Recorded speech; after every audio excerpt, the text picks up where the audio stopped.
បងមិនបាច់និយាយអូនជប់ជឿហើយថ្លៃស្រីលែងជឿបងហើយបាញ់កលបងជាច្រើនដងតែរូបអូនធ្វើដូចមិនដឹង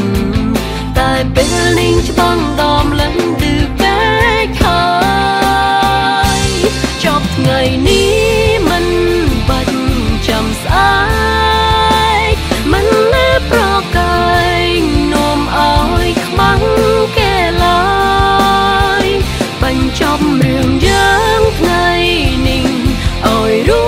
ចរាល់កុំឲ្យកង្វល់ឈានដល់ថ្ងៃស្អែកតទៀតចប់ក្នុងថ្ងៃនេះ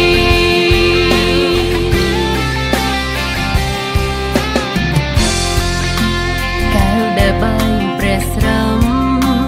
ទូងរឿងយកមកផ្គុំក៏បនសតទុកនឹងស្លាស្នាមបាយក្នុងចិត្តពេលនេះខ្ទេញខ្ទមរួងតែរូបអូនងំលងជឿពីងលួងលំបាញ់កលបងជាច្រើនដងតែរូបអូនធ្វើដូចមិនដឹងតែពេលនេះច្បាំងដំឡើងឌឺពេកហើយចប់ថ្ងៃនេះមិនបាច់ចាំស្អែ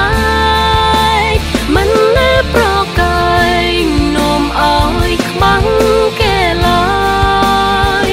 បញ្ចប់រឿងយើងថ្ងៃនេះឲ្យរួចរាល់កុំឲ្យកង្វល់ឈានដល់ថ្ងៃស្អែកតទៀតចប់ក្នុងថ្ងៃនេះ